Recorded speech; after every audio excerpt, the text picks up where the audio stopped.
to my YouTube channel. Today we will be continuing the reading of the book The Mysterious Affair at Styles.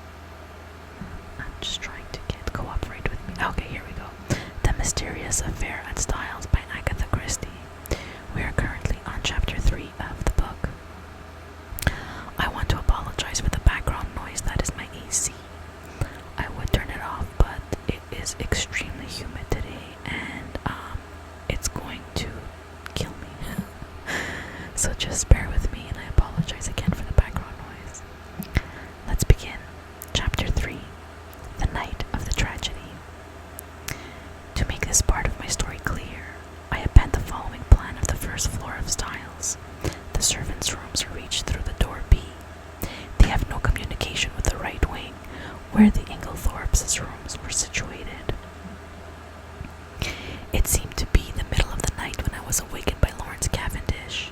He had a candle in his hand, and the agitation of his face told me at once that something was seriously wrong. "What's the matter?" I asked, sitting up in bed and trying to collect my scattered thoughts. "We are afraid my mother is very ill. She seems to have some kind of fit. She seems to be having some kind of fit. Unfortunately, she has locked herself in. I'll come at once." I sprang out of bed and, pulling on a dressing gown, followed Lawrence along the passage and the gallery to the right wing of the house. John Cavendish joined us, and one or two of the servants were standing round in a state of awe-stricken excitement. Lawrence turned to his brother. "What do you think we had better do?" Never, I thought, had this indecision of character been more apparent. John brought out the handle of Miss Inglethorpe's door violently, but with no effect. It was obviously locked or bolted on the inside. The whole household was aroused by now. The most alarming sounds were audible from the interior of the room. Clearly, something must be done. "Try going through Mr. Inglethorpe's room, sir," cried Dorcas. "Oh, the poor mistress." Suddenly, I realized that Alfred Inglethorpe was not with us, that he alone had given no sign of his presence. John opened the door of his room. It was pitch dark, but Lawrence was following with a candle, and by its feeble light, we saw that the bed had not been slept in, and that there was no sign of the room having been occupied. We went straight to the connecting door. That too was locked or bolted on the inside. What was to be done? "Oh, dear sir," cried Dorcas, wringing her hands. "Whatever shall we do?" "We must try and break the door in, I suppose. It'll be a tough job, though. Here, let one of the maids go down and wake Bailey and tell him to go for Mr. Wilkins at once. Now then, we'll have a try at the door. Half a moment, though, isn't there a door into Miss Cynthia's rooms?" "Yes, sir. That's always bolted. It's never been done." "Well, we might just see." He ran rapidly down the corridor to Cynthia's room. Mary Cavendish was there, shaking the girl, who must have been an unusually sound sleeper, and trying to wake her. In a moment or two he was back. "No good. That's bolted too. We must break in the door. I think this is a shade less solid than the one in the passage." We strained and heaved together. The framework of the door was solid, and for a long time it resisted our efforts. But at last we felt it give beneath our weight, and finally, with a resounding crash, it burst open.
far from strong. Take it easy, I said to her. Take it easy. But no. Her zeal for good works was too great. Nature rebelled. Nature rebelled. Dr. Bauerstein, I noticed, was watching the local doctor narrowly. He still kept his eyes fixed on him as he spoke. The convulsions were of a peculiar violence, Dr. Wilkins.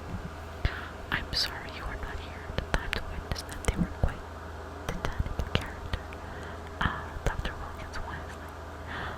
I should like to speak to you in private, said Dr. Bauerstein.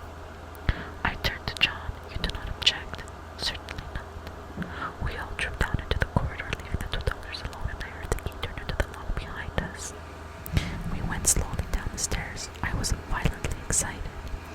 I have a certain talent for deduction, and Dr. Bauerstein's manner had started a flock of wild surmises in my mind. Mary Cavendish laid her hand upon my arm.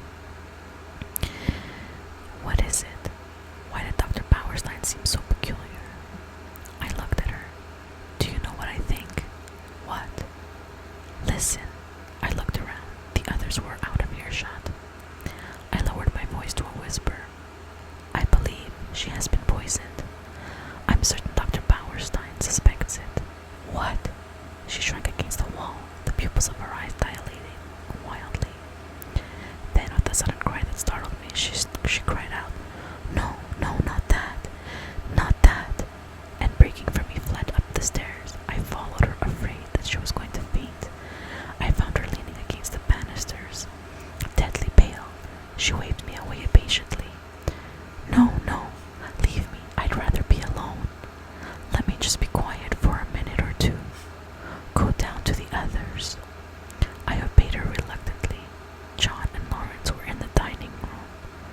I joined them.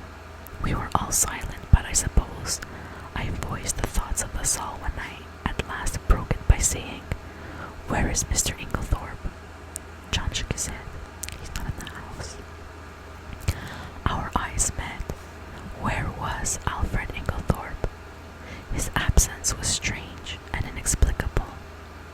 I remembered Mrs. Inglethorpe's dying words. What lay beneath them? What more could she have told us if she had had time? At last we heard the doctors descending the stairs. Dr. Wilkins was looking important and excited, and trying to conceal an inward exultation under a manner of decorous calm. Dr. Bauerstein remained in the background, his grave, bearded face unchanged. Dr. Wilkins was the spokesman for the two. He addressed himself to John. Mr. Cavendish, I should like your consent to a post-mortem. Is that necessary? Asked John gravely, a spasm of pain across his face. Absolutely, said Dr. Bauerstein. You mean by that neither Dr. Wilkins nor myself could give a death certificate under the circumstances? John bent his head. In that case, I have no alternative but to agree. Thank you, said Dr. Wilkins briskly. We propose that it should take place tomorrow night, or rather tonight. And he glanced at the daylight. Under the circumstances, I am afraid an inquest can hardly be avoided. These formalities are necessary. But I beg that you won't distress yourselves. There was a pause, and then Dr. Bauerstein drew 2 keys from his pocket and handed them to John. These are the keys of the 2 rooms. I have locked them, and in my opinion, they would be better kept locked for the present. The doctors then departed. I have been turning over an idea in my head, and I felt that the moment had now come to broach it. Yet I was a little chary of doing so. John, I knew, had a horror of any kind of publicity, and was an easy-going optimist who preferred never to meet trouble halfway. It might be difficult to convince him of the soundness of my plan. Lawrence, on the other hand, being less conventional and having more imagination, I felt I might count upon as an ally. There was no doubt that the moment had come for me to take the lead. John, I said, I'm going to ask you something. Well, you remember my speaking of my friend Poirot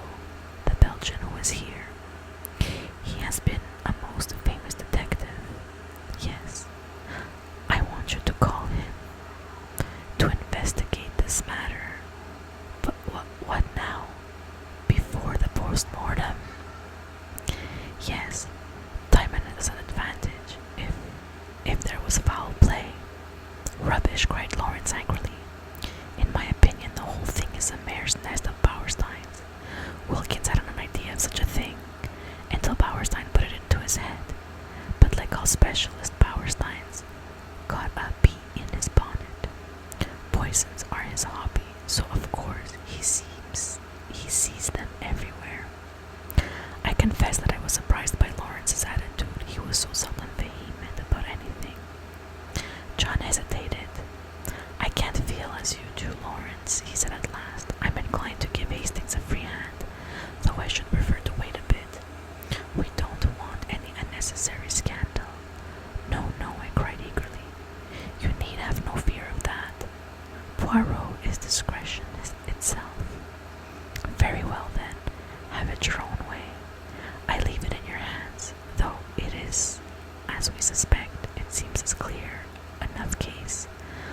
God forgive me if I'm wronging him. I looked at my watch. It was 6 o'clock. I determined to lose no time. 5 minutes' delay, however, I allowed myself. I spent it in ransacking the library until I discovered a medical book which I gave a description of strychnine poisoning. Chapter 4. Poirot investigates. The house which the Belgians occupied in the village was quite close to the park gates. One can save time by taking a narrow path through the long grass which cut off the detours of the winding drive, so I accordingly went that way. I had nearly reached the lodge when my attention was arrested by the running figure of a man approaching me. It was Mr. Inglethorpe. Where had he been? How did he intend to explain his absence? He accosted me eagerly. My God, this is terrible. My poor wife, I have only just heard. Where have you been? I asked. Denby kept me late last night. It was 1 o'clock before we'd finished. Then I found that I'd forgotten the latchkey after all. I didn't want to arouse the household, so Denby gave me a bed. How did you hear the news? I asked. Wilkins knocked Denby up to tell me. My poor Emily. She was so self-sacrificing, such a noble character. She overtaxed her strength. A wave of revulsion swept over me. What a consummate hypocrite the man was. I must hurry on, I said thankfully that he did not ask me whither I was bound. In a few minutes I was knocking at the door of Leastways Cottage. Getting no answer, I repeated my summons impatiently. A window above me was cautiously opened, and Poirot himself looked out. He gave an exclamation of surprise at seeing me. In a few brief words, I explained the tragedy that had occurred and that I wanted his help. Wait, my friend, I will let you in, and you shall recount to me the affair whilst I dressed. In a few moments he had unbarred the door, and I followed him up to his room. There, he installed me in a chair, and I related the whole story, keeping back nothing and omitting no circumstance, however insignificant, whilst he himself made a careful and deliberate toilet. I told him of my awakening, of Mrs. Inglethorpe's dying words, of her husband's absence, of the quarrel of the day before, of the scrap of conversation between Mary and her mother-in-law that I had overheard, of the former quarrel between Mrs. Inglethorpe and Evelyn Howard, and of the latter's innuendos. I was hardly as clear as I could wish. I repeated myself several times, and occasionally had to go back to some detail that I had forgotten. Poirot smiled kindly on me. The mind is confused, is it not so? Take time, mon ami.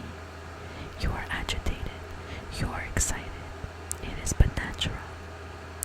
Presently, when we are calmer, we will arrange the facts neatly, each in its proper place. We will examine and reject. Those of importance we will put on one side. Those of no importance, poof. He screwed up his cherub-like face and puffed comically enough. Blow them away. That's all very well, I objected, but how are you going to decide what is important and what isn't? That always seems the difficulty to me. Poirot shook his head energetically. He was now arranging his mustache with exquisite care. Not so. Voyons. One fact leads to another. So we continue. Does the next fit in with that? À merveille.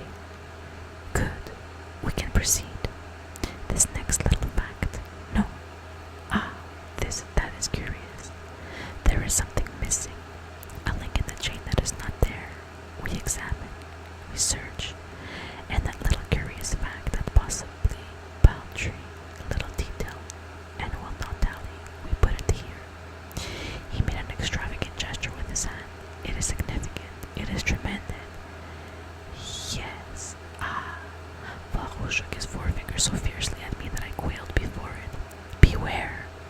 Peril to the detective who says it is so small it does not matter. It will not agree. I will forget it. That way lies confusion. Everything matters. I know, you always told me that. That's why I've gone into all the details of this thing, whether they seem to me relevant or not. And I am pleased with you. You have a good memory, and you have given me the facts faithfully. Of the order in which you present them, I say nothing. Truly, it is deplorable. But I make allowances. You are upset. To that, I attribute the circumstances that you have omitted one fact of paramount importance. What is that? I asked. You have not told me if Mrs. Inglethorpe ate well last night. I stared at him. Surely the war had affected the little man's brain. He was carefully engaged in brushing his coat before putting it on and seemed wholly engrossed in the task. I don't remember, I said, and anyway, I don't see. You don't see. But it is for the first importance. I can't see why, I said, rather nettled. As far as I can remember, she didn't eat much. She was obviously upset and it had taken her appetite away. That was only natural. Yes, said Poirot thoughtfully. It was only natural. He opened a drawer and took out a small, dispatched case, then turned to me. Now I am ready. We will proceed to the chateau, the study matters on the spot. Excuse me, mon ami. You dressed in haste, and your tie is on one side. Permit me. With a deft gesture, he rearranged it. Ça y est. Now, shall we start? We hurried up the village and turned into the lodge gates. Poirot stopped for a moment and gazed sorrowfully over the beautiful expanse of park, still glittering with morning dew. So beautiful, and yet the poor family plunged in sorrow, prostrated with grief. He looked at me keenly as he spoke, and I was aware that I read it under his prolonged gaze. Was the family prostrated by grief? Was the sorrow at Mrs. Inglethorpe's death so great? I realized that there was an emotional lack in the atmosphere. The dead woman had not the gift of commanding love. Her death was a shock and a distress, but she would not be passionately regretted. Poirot seemed to follow my thoughts. He nodded his head gravely. No, you are right, he said. It is not as though there was a blood tie. She has been kind and generous to these Cavendishes, but she was not their mother, their own mother. Blood tells. Always remember that. Blood tells. Poirot, I said, I wish you would tell me why you wanted to know if Mrs. Inglethorpe ate last night. I have been turning it over in my mind, but I can't see how it has anything to do with the matter. He was silent for a minute or two as we walked along, but finally he said, I do not mind telling you, though, as you know. It is not my habit to explain until the end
adjacent flower bed, a proceeding which was too much for Vowel's feelings.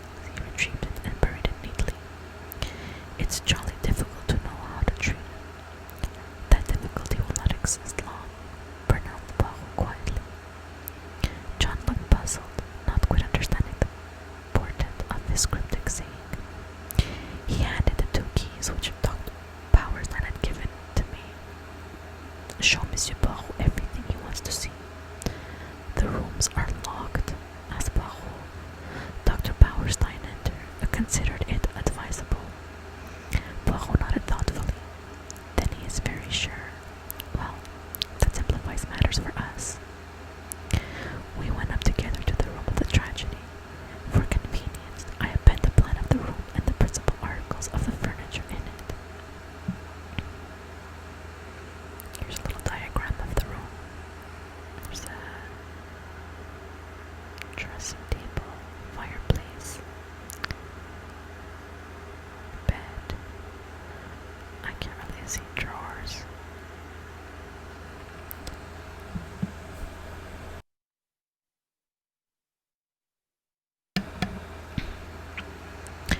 Poirot locked the door on the inside and proceeded to a minute inspection of the room. He darted from one object to the other with the agility of a grasshopper. I remained by the door, fearing to obliterate any clues. Poirot, however, did not seem grateful to me for my forbearance. What have you, my friend? He cried. That you remain there like, how do you say it? Ah, yes, the stuck pig. I explained that I was afraid of obliterating any footmarks. Footmarks? But what an idea! There has already been practically an army in the room. What footmarks are we likely to find? No, come here and aid me in my search. I will put up a little case until I need it. He did so on the one table, but it was an ill-advised proceeding. Then on top of it being closed until I had participated with the French case on the floor. Et voilà, une table, cried Poirot. Ah, my friend, one may live in a big house and yet have no comfort. After which piece of moralizing, he resumed his search.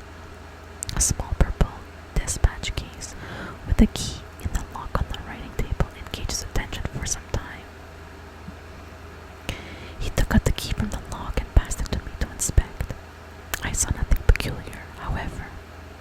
It was an ordinary key of the Yale type with a bit of twisted wire through the handle. Next, he examined the framework of the door he had broken in, assuring himself that the bolt had really been shot. Then he went to the door opposite leading into Cynthia's room. That door was also bolted, as I had stated. However, he went to the length of the unbolting it and opening and shutting it several times. This he did with an utmost precaution against making any noise.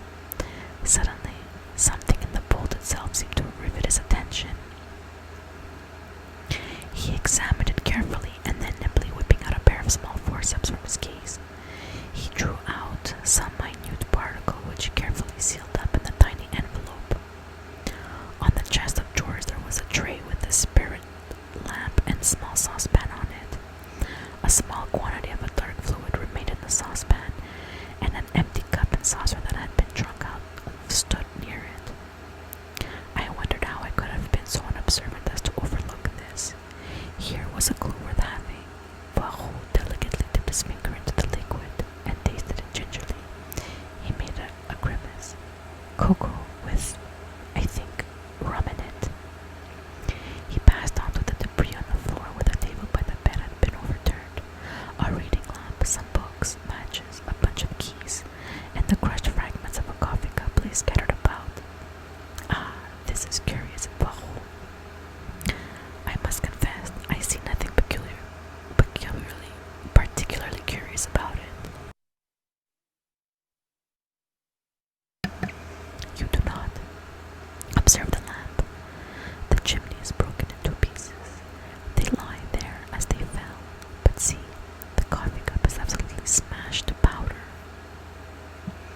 Well, I said wearily, I suppose someone must have stepped on it. Exactly, said Poirot in an odd voice. Someone stepped on it. He rose from his knees and walked slowly across the mantelpiece where he stood, abstractedly fingering the ornaments and straightening them, a trick of his when he was agitated. Mon ami, he said,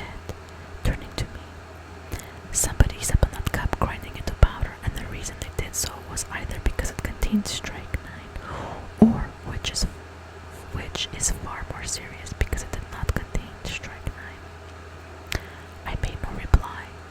I was bewildered, but I knew that it was no good asking him to explain. In a moment or two, he roused himself and went on with his investigation.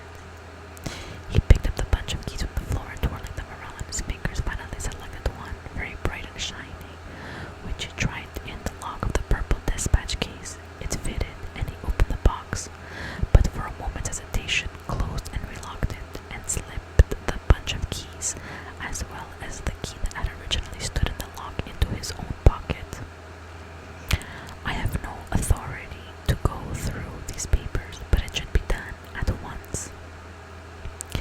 He then made a very careful examination of the drawers of the washstand, closing the room to the left-hand window around the stain hardly visible on the dark brown carpet seemed to interest him particularly. He went down on his knees examining it minutely, even going so far as to smell it.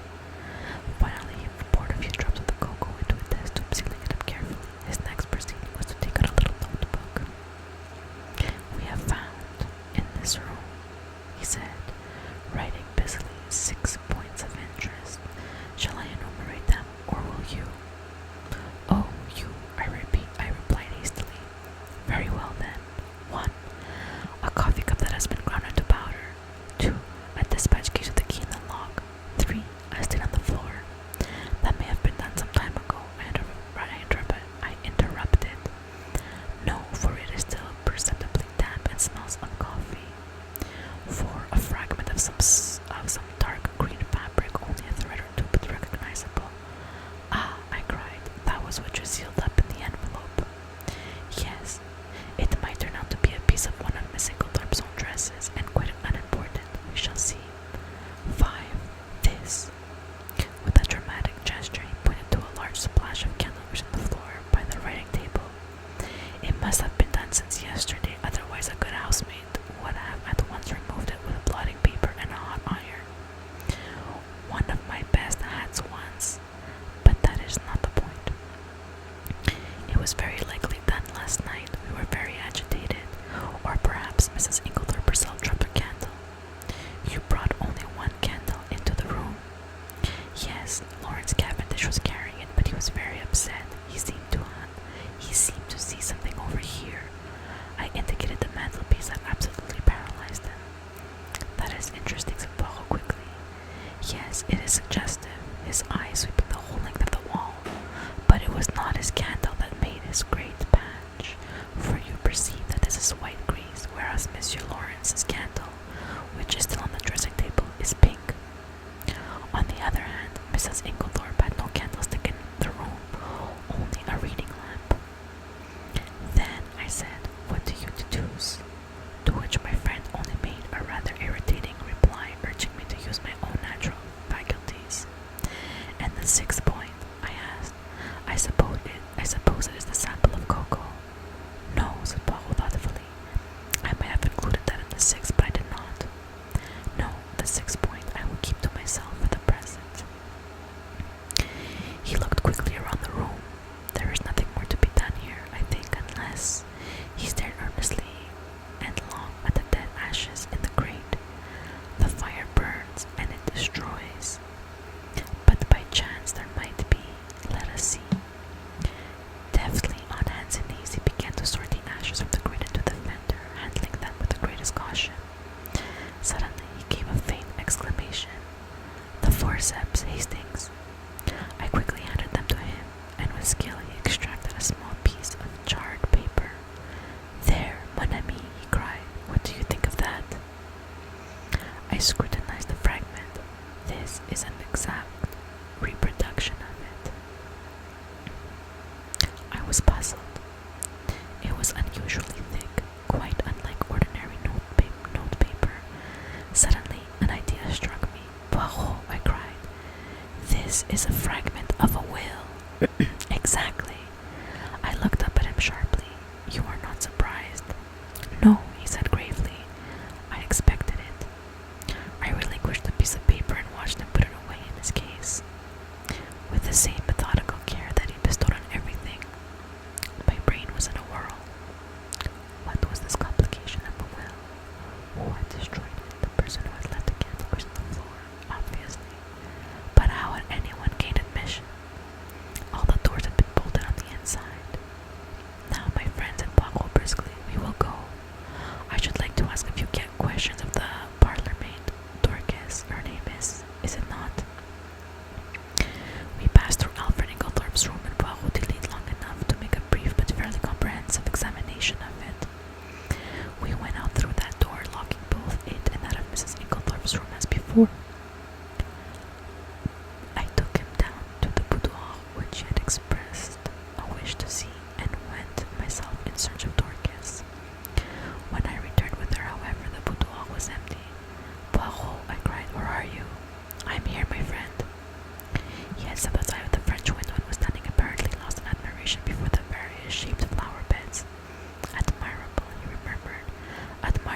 Well, sir, I happened to be going along the hall outside yesterday. What time was that? I couldn't say exactly, sir, but it wasn't tea time by a long way. Perhaps 4 o'clock, or it may have been a bit later. Well, sir, as I said, I happened to be passing along when I heard voices, very loud and angry in here. I didn't exactly mean to listen, but, well, there it is. I stopped. The door was shut, but the mistress was speaking very sharp and clear, and I heard what she said quite plainly. You have lied to me and deceived me, she said. I didn't hear Mr. Inglethorpe's reply. He spoke a good bit lower than she did, but she answered, How dare you? I have kept you and clothed you and fed you. You owe everything to me, and this is how you repay me, by bringing disgrace upon our name. Again, I didn't hear what he said, but she went on. Nothing that you can say will make any difference. I see my duty clearly. My mind is made up. You need not think that any fear of publicity or scandal between husband and wife will deter me. Then I thought I heard them coming out, so I went off quickly. You are sure it was Mr. Inglethorpe's voice you heard? Oh, yes, sir. Who else could it be? Well, what happened next? Later I came back to the hall, but it was all quiet. At 5 o'clock, Mrs. Inglethorpe rang the bell and told me to bring her a cup of tea, nothing to eat, to the boudoir. She was looking dreadful, so white and upset. Dorcas, she says, I've had a great shock. I'm sorry for that, ma'am, I said. You'll feel better after a nice hot cup of tea, ma'am. She had something in her hand. I don't know if it was a letter or just a piece of paper, but it had writing on it, and she kept staring at it almost as if she couldn't believe what was written there. She whispered to herself as though she had forgotten I was there. These few words and everything's changed. And then she says to me, Never trust a man, Dorcas. They're not worth it. I hurried off and got her a good strong cup of tea, and she thanked me and said she'd feel better when she'd drunk it. I don't know what to do, she says. Scandal between husband and wife is a dreadful thing, Dorcas. I'd rather hush it up if I could. Mrs. Cavendish came in just then, so she didn't say any more. She still had that letter or whatever it was in her hand. Yes, sir. What would she be likely to do with it afterwards? Well, I don't know, sir.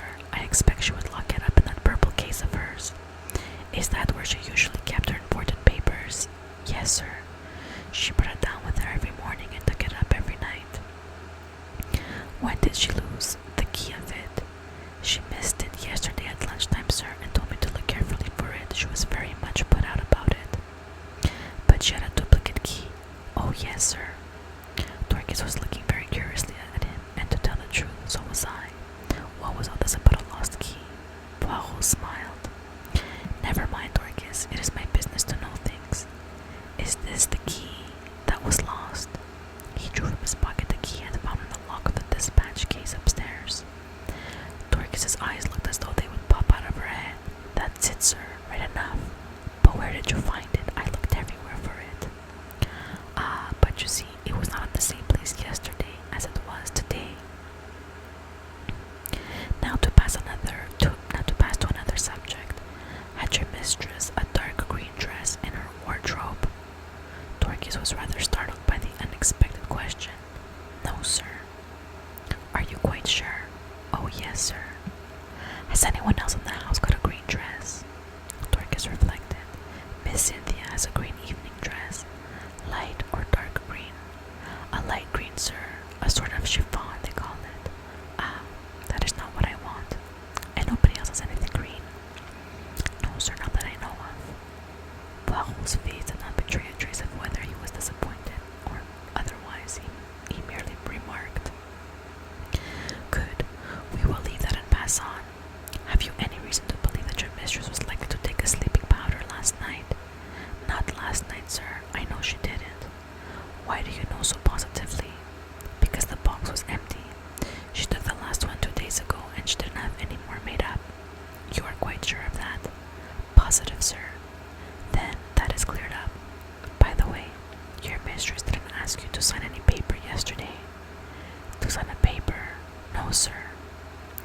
When Mr. Hastings and Mr. Lawrence came in yesterday evening, they found your mistress busy writing letters. I suppose you can give me no idea to whom those letters were addressed. I'm afraid I couldn't, sir. I was out in the evening. Perhaps Annie could tell you, though she's a careless girl. Never cleared the coffee cups away last night. That's what happens when I'm not here to look after things. Poirot lifted his hand. Since they have been left, Dorcas, leave them in a little longer. I pray you. I should like to examine them. Very well, sir. What time did you go out last evening? About 6 o'clock, sir. Thank you, Dorcas. That is all I have to ask you. He rose and strolled to the window. I have been admiring these flower beds. How many gardeners are employed here, by the way? Only 3 now, sir. 5 we had before the war, when it was kept as a gentleman's place should be. I wish you could have seen it then, sir. A fair sight it was. But now there's only old Manning and young William, and a new-fashioned woman gardener in breeches and such like. Ah, these are dreadful times. The good times will come again, Dorcas. At least we hope so. Now, will you send Annie to meet me here? Yes, sir. Thank you, sir. How did you know that Mrs. Inglethorpe's took sleeping powders? I asked in lively curiosity, as Dorcas left the room. And about the lost key and the duplicate. One thing at a time. As to the sleeping powders, I knew by this. He suddenly produced a small cardboard box, such as chemists use for powders. Where did you find it? In the washstand drawer in Mrs. Inglethorpe's bedroom. It was number 6 of my catalogue. But I suppose that the last powder was taken 2 days ago. It is not of much importance. Probably not. But do you notice anything that strikes you as peculiar about this box? I examined it closely. No, I can't say that I do. Look at the label. I read the label carefully. 1 powder to be taken at bedtime, if required, Mrs. Inglethorpe. No, I see nothing unusual. Not the fact that there is no chemist's name. Ah, I exclaimed. To be sure, that is odd. Have you ever known a chemist to send out a box like that without his printed name? No, I can't say that I have. I was becoming quite excited, but Poirot damped my ardor by remarking, Yet, the explanation is quite simple. So do not intrigue yourself, my friend. An audible creaking proclaimed the approach of Annie, so I had no time to reply. Annie was a fine, strapping girl, and was evidently laboring under intense excitement, mingled with a certain ghoulish enjoyment of the tragedy. Poirot came to the point at once with a business-like briskness. I sent for you, Annie, because I thought you might be able to tell me something that the letters Mrs. Inglethorpe wrote last night. How many were there? And can you tell me any of the names and addresses? Annie considered. There were 4 letters, sir. One was to Miss Howard, and one was to Mr. Wells, the lawyer, and the other 2 I don't think I remember, sir. Oh yes, one was to Ross's, the caterers at Minster. The other one, I don't remember. Think, urged Poirot. Annie racked her brains in vain. I'm sorry, sir, but it's clean gone. I don't think I can have noticed it. It does not matter, said Poirot, not betraying any sign of disappointment. Now, I want to ask you about something else. There is a saucepan in Mrs. Inglethorpe's room, with some cocoa in it. Did she have that every night? Yes, sir. It was put in her room every evening, and she warmed it up in the night, whenever she fancied it. What was it? Plain cocoa? Yes, sir. Made with milk, with a teaspoon of sugar and 2 teaspoonsful of rum in it. Who took it to her room? I did, sir. Always? Yes, sir. At what time? When I went to draw the curtains, as a rule, sir. Did you bring it straight up from the kitchen then? No, sir. You see, there's not much room on the gas stove, so cook used to make it early before putting the vegetables on for supper. Then I used to bring it up and put it on the table by the swing door and take it into her room later. The swing door is in the left wing, is it not? Yes, sir. And the table, is it on the side of the door or on the farther servant's side? It's this side, sir.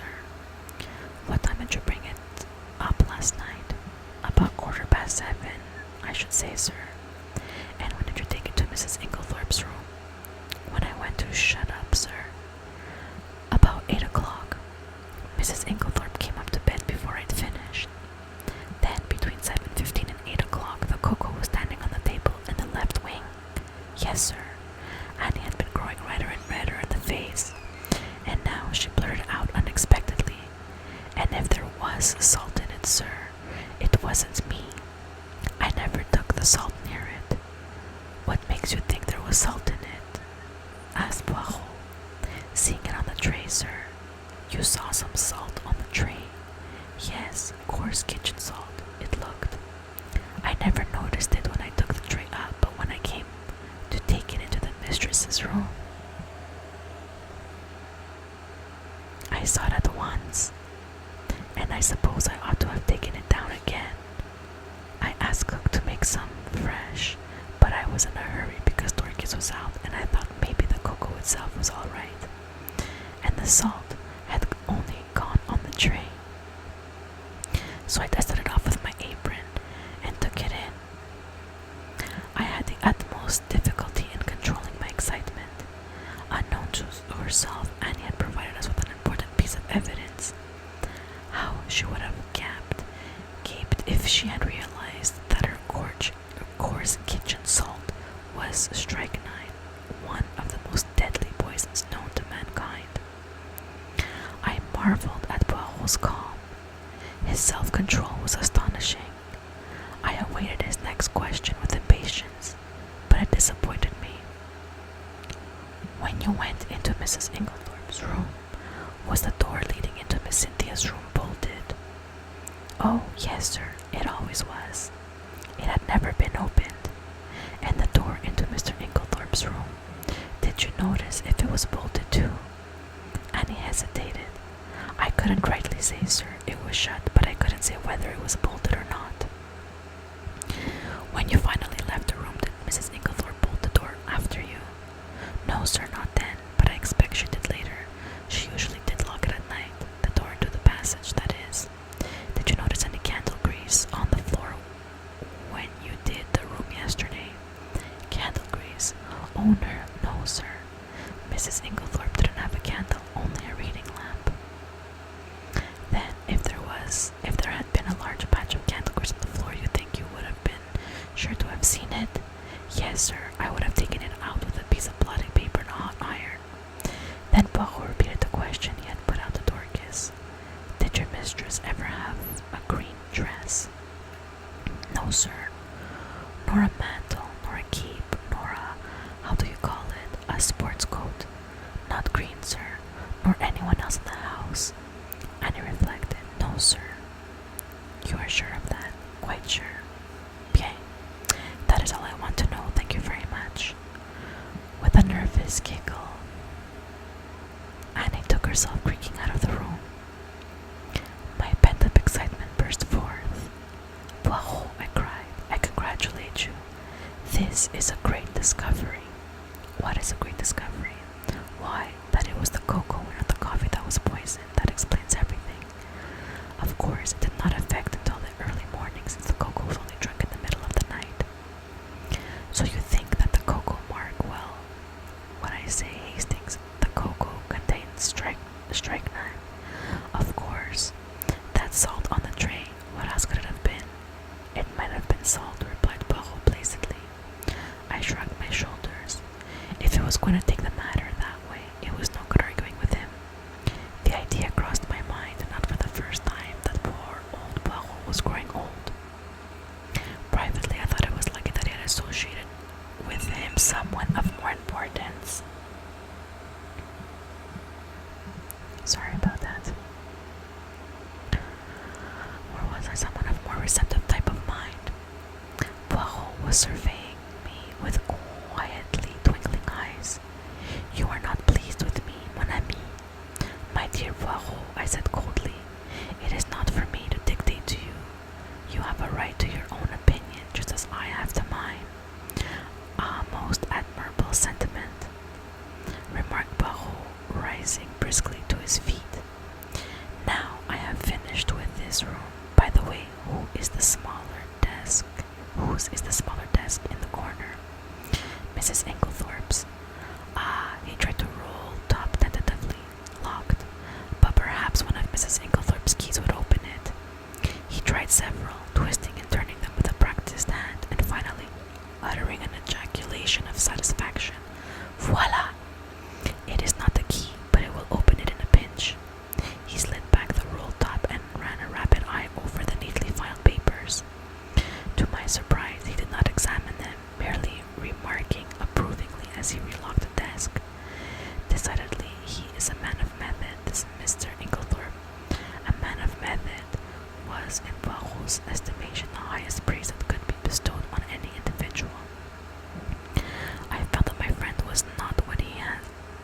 as he rambled on, disconnectedly. There were no stamps in his desk, but there might have been, mon ami. There might have been. Yes, his eyes wandered around the room. This boudoir has nothing more to tell us. It did not yield much, only this. He pulled a crumpled envelope out of his pocket and tossed it over to me. It was a rather curious document, a plain, dirty old envelope with a few words scrawled across it, apparently at random. The following is a facsimile of it.